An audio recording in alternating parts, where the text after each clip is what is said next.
கோவையில் வீணாகும் சிறுவாணி குடிநீர் 1 மாதம் கடந்தும் அதிகாரிகள் கண்டும் காணாதது போல் அலட்சியம்.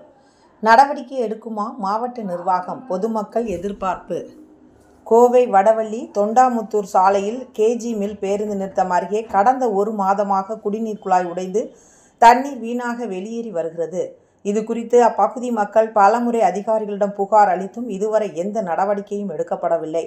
இதனால் குடிநீர் வீணாவதோடு சாலையில் தண்ணீர் தேங்கி வாகன ஓட்டிகள் மற்றும் பாதசாரிகள் கடும் சிரமத்திற்கு ஆளாகின்றனர். குறிப்பாக பள்ளி மற்றும் கல்லூரி மாணவர்கள் செல்லும் நேரத்தில் சாலையில் தண்ணீர் தேங்கி நிற்பதால் மிகுந்த சிரமத்திற்கும் உள்ளாகின்றனர். இது மட்டுமின்றி தண்ணீர் தேங்கி நிற்பதால் விபத்துக்கள் ஏற்படும் அபாயமும் உள்ளது. மேலும் கோடை காலங்களில் குடிநீர் தட்டுப்பாடு ஏற்படும் நிலையில் இதுபோன்று குடிநீர் வீணாவதால் அப்பகுதியில் குடிநீர் தட்டுப்பாடு ஏற்படும் அபாயமும் உள்ளது. எனவே சம்பந்தப்பட்ட அதிகாரிகள் உடனடியாக நடவடிக்கை எடுத்து குடிநீர் குழாயை சரி செய்து தண்ணீர் வீணாவதை தடுக்க வேண்டும் என அப்பகுதி மக்கள் கோரிக்கை விடுத்துள்ளனர்.